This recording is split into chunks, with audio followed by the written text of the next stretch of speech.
Today we will start the analysis of fourth group, cation. Since we have already discussed cation of zero group, first, second and third group. So we will start the systematic analysis of group 4 radicals.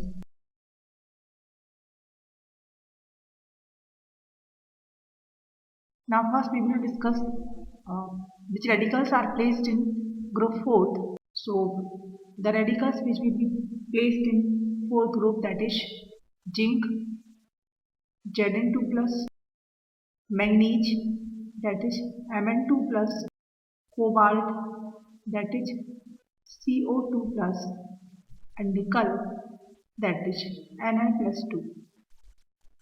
Now first, these four radicals simply distinguished by the using of their color of their salt. We are taking the manganese salt, Mn salt.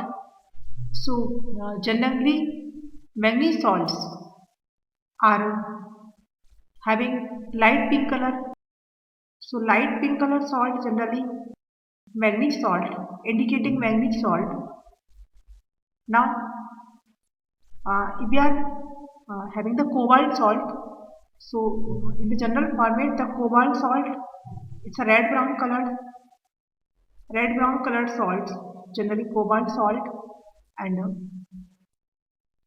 nickel salts will be generally green in color. So nickel salt is green and manganese salt is light pink color, and cobalt salt becomes red brown, and zinc salts become colorless, that is the white. So fourth group radicals may be identified by the using of the color of their salt. Now the group reagent of the fourth group is the group reagent. The group reagent which will be used for the fourth group radical is, that is H2S gas in presence of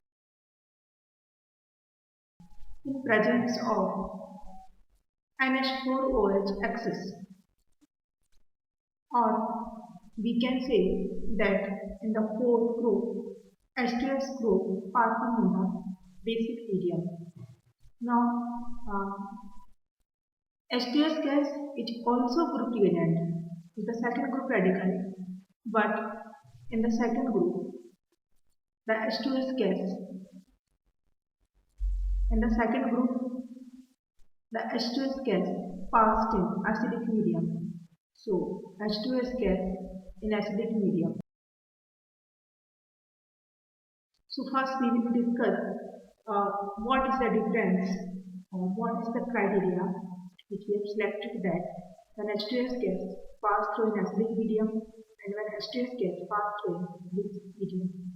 So first we will discuss what happens when H2S gas pass through acidic medium. Actually what happened when we have taken a salt, suppose we have taken a salt, a small amount of salt, and added to the dilute HCl to the salt, then if we get a clear solution, means no PPT, then it will be indicate that first group is absent. Now we are adding H2S gas or pass through H2S gas of this clear solution. Then if we have containing second group, that is copper, which will gives copper sulfide, and it gives a black PPT. Similarly, if you are having cadmium, then it forms a CDS, and its color of its PPT becomes yellow. Similarly, other radicals forms PPT of the group second. Now, in our salt, if we are having Cu plus 2, that is present in the second group, and Zn plus 2, that is present in the fourth group.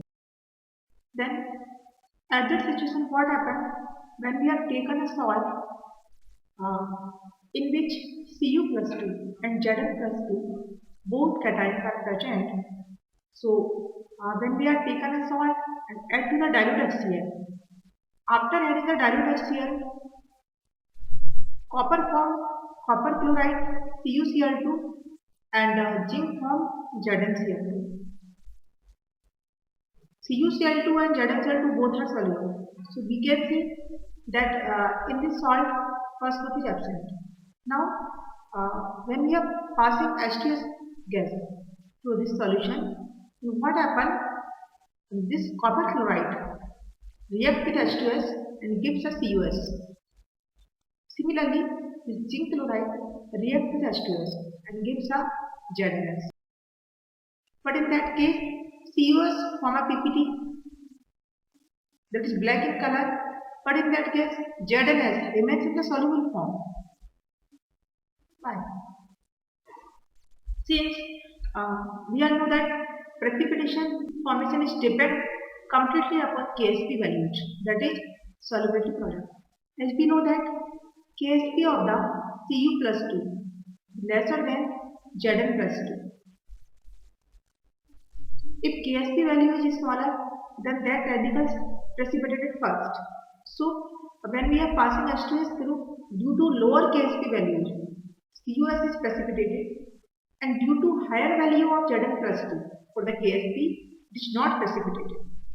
Now we will discuss how Cu plus 2 precipitated and Zn plus 2 is not precipitated. Till what happens when we are passing dilute H2S gas in presence of dilute HCl, then the chemical reaction becomes of this type. This HCl and passing H2S gas. So HCl, which is a strong acid, which is completely ionized and gives H plus and Cl negative. In presence of H2S gas, when we are passing H2S gas, then this H2S gas, it's a weak acid.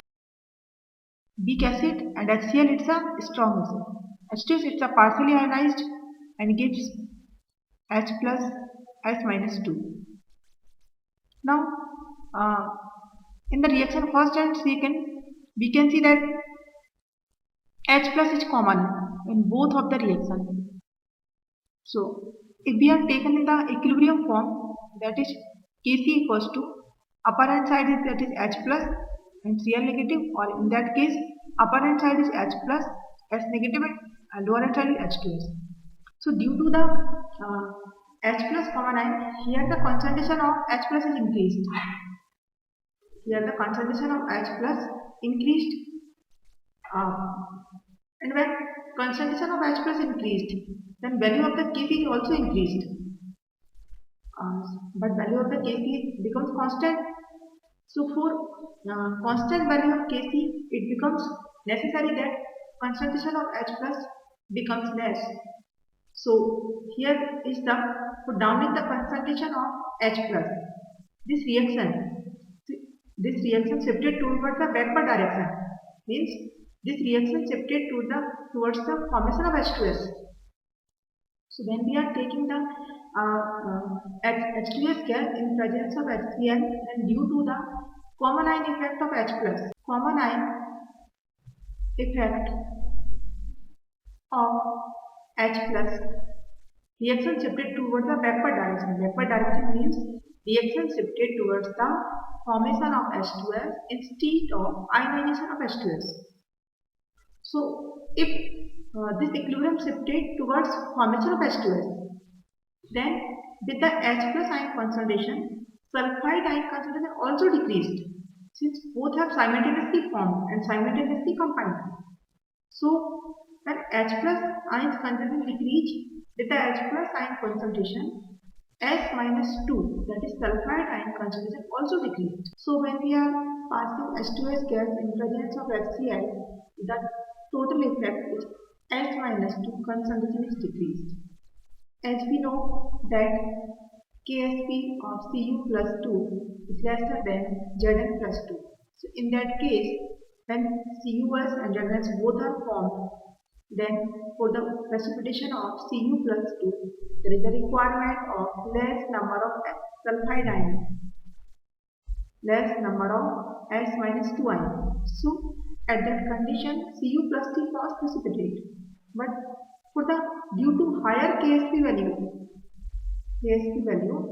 uh, for the precipitation of Zn2 plus, that is in the form of Zn plus, there is the required more number of S minus 2 ion. More number of S minus 2 ion.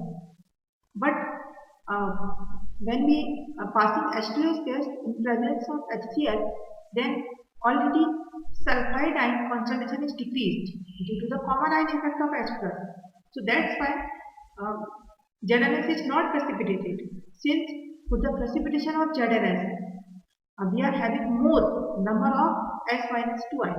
So in that case, only CUS is precipitated, and in that case, although Zn from ZNS, but this ZNS remains in the soluble form.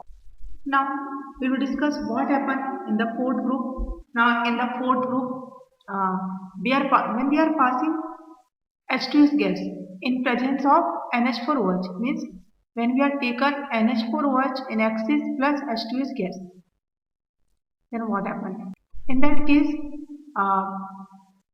we are taking first NH4OH, that gives NH4 plus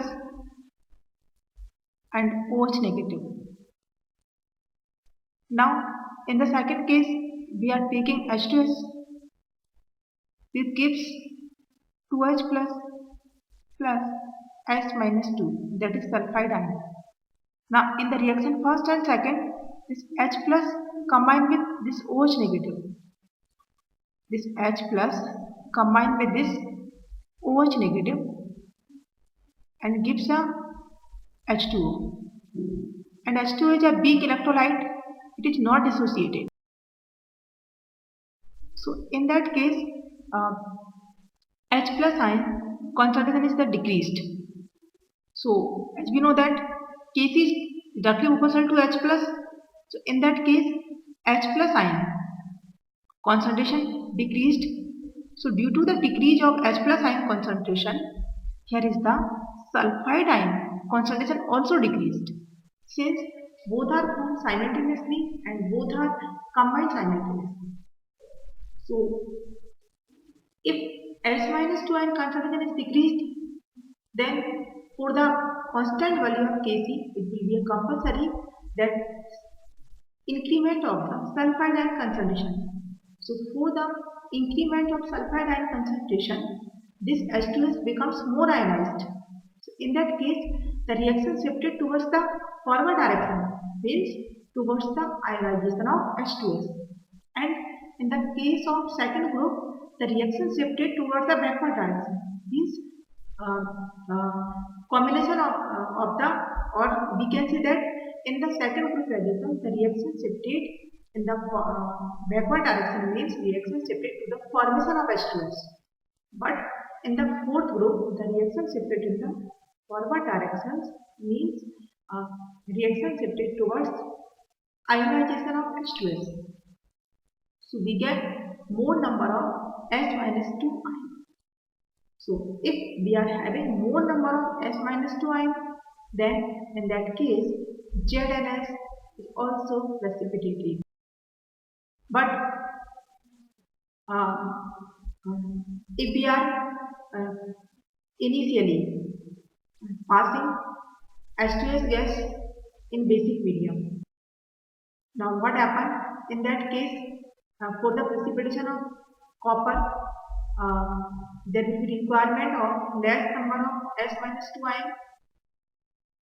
If we are having already more number of sulfide ion, then we are having both precipitate CUS as well as ZNS. So we can't identify that this will contain ZNS or CUS. But if we are using the rule that first we have decreased the concentration of S minus 2 ion, then we are having the precipitate on the CUS. And in that case, we are not having precipitate of the ZNS. Since we are having less concentration of S minus 2 ion, then at that condition, ZNS is not precipitated. It remains in the soluble form since for the precipitation of ZNS there is a requirement of more number of sulfide ions. So in that case we are having the precipitate only of CuS. So by the filtering of the precipitate in the PPT we get CuS and in the filtrate we get ZNS. Now in the filtrate we are having H4OH again passing H2S gas or maybe already present H2S gas, the ZNFH precipitate. So by the increasing and decreasing KHP value, we can sort out of this problem.